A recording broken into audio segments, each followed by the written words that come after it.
Hi everyone, welcome to the Navigant Credit Union Broadcast Center. I'm GoLocal News Editor Kate Nagel. Thanks for tuning in this Friday at noontime for our news and politics show. And as we do most Fridays, kick off with former state representative, former Deputy Secretary of State, now heads up Stages of Freedom, Ray Rickman, to give his big view. So every week you have the problem. What shall I talk about? Because there are 10 things to talk about. I watched President Bush's state funeral the other day. It actually moved me. It was fascinating. Won't talk about that today other than to say it's nice, sadly nice, once in a while to stop and think about someone's legacy and what they did for America. I've been thinking about the Fane Tower, 45 stories high, a whole bunch of rich people. Rich people who will not be buying houses on the east side or pressuring people on Federal Hill or the far west side of Providence or going to Cranston or Warwick. Instead, these are people who will be 5 blocks from downtown, a downtown that barely works because it needs people to come in and buy things and do things. It needs them. Also, they're condos. They'll pay taxes, lots of taxes. And they will lower the pressure, the gentrification pressure that is rapid in the city. I have a neighbor who paid $800,000 for their house 5 years ago and sold it to a multi-millionaire for $1.4 million this year. You listening? So no college professor can move on to College Hill. Let's let the super rich live in a tower. They talk about throw a shadow over a park. I think we can live with that. I want the taxes because we need the taxes for the public schools and our potholes. Seriously.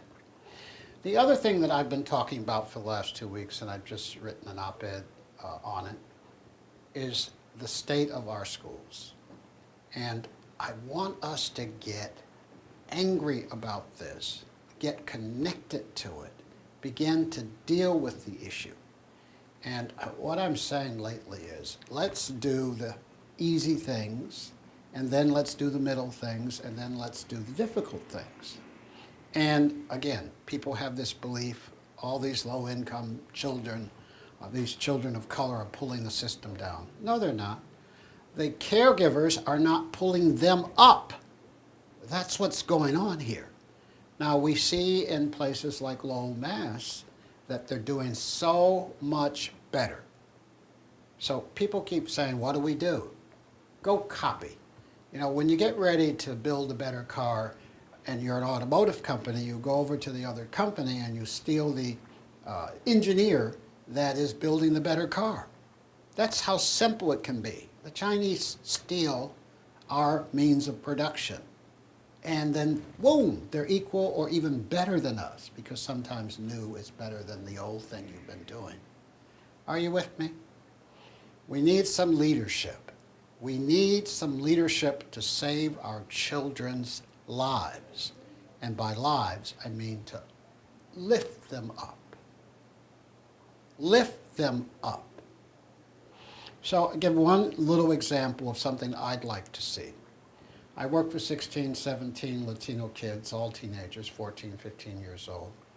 And every week we talk about something. Last week we talked about parents-teacher conference. And they're telling me how only one of their mothers go because they're at night. And all of their mothers have 2 jobs. And they can't do anything Monday through whatever, except run home for an hour between their 2 jobs and check on their kids and then run to their job. It's a very bad way to have to live, but you have to do that because you're making $10, $12 an hour, and it takes a lot of work to get a little money. You with me? So they want parents-teachers conference, these teenagers, on a Saturday morning, on a Saturday. That's a very small thing we could do, and it will triple the number of mothers and sometimes fathers going to parents-teachers conference, and they'll be more involved in their children's education, and they'll be able to talk to the teacher and maybe even give the teacher some guidance on how to raise up their child's educational abilities and standards. You with me? That's simple. Could do that next September.